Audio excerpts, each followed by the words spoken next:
So let's set the tone straight from the top. There are people who want you to eat and people who do not want you to eat. And I do mean that literally and figuratively. And sometimes the person that doesn't want you to eat is you, depending on how you participate in the democratic process. Withholding food, why would you do that? Anyone that has never made $1 million for more than 3 years in a row, please join me in the spotlight.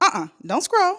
You know you need to hear this. Now, I saw this meme and it really hit home. People really need to remember you are a lot closer to needing SNAP benefits than you are to becoming a billionaire. About 42 million Americans rely on SNAP. 36% are white, 26% black, and 16% Hispanic. Too many people are fighting for billionaires when they've never made over $65,000. And let me be clear, I'm not saying that in a shameful way. I'm saying that to get you to understand that you are literally fighting for your own suppression. Now, I get it. You may think you're fighting for your potential dream, but you have a better chance of getting there if there are systems in place that allow that to happen, like being able to afford food.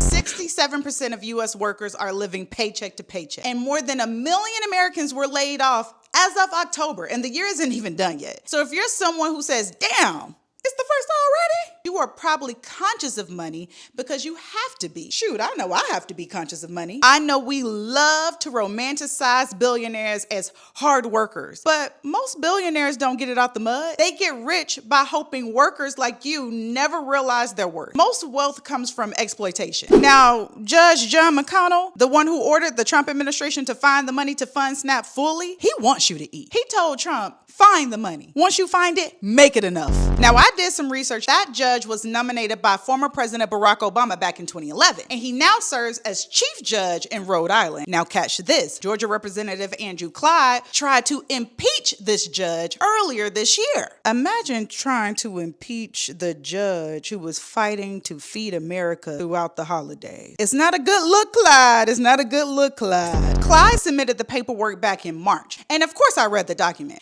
And if you guessed political pissing match, correct. Clyde's resolution claimed bias and cited that the McConnells have donated nearly $700,000 to Democrats over the past 30 years. That is a lot of money. Now, it also seems that Judge McConnell believes in fair sentencing and formed a committee in 2021 to study race in courts. How dare he be fair? Come on now, Clyde. My grandma always told me, if someone's hungry and you can feed them, you do it. Because one day it could very well be you. Let's be real. Most of us are one layoff, one car accident, one health issue, this recession lasted a little longer than I thought it would, one loved one passing away, one my partner left me, from your life turning upside down. I hope by the time you see this, people will have their SNAP benefits. I don't agree with everything that the Democrats do, but I'll never stand with withholding food. I don't know about y'all, but when I'm hungry, I am not a great person to be around. I started to get quiet, all downhill from there. Having empathy for billionaires and not having empathy for the people who are working hard will only keep us all in the cycle. Always remember, they can't bully you and they can't bully me either. Peace out.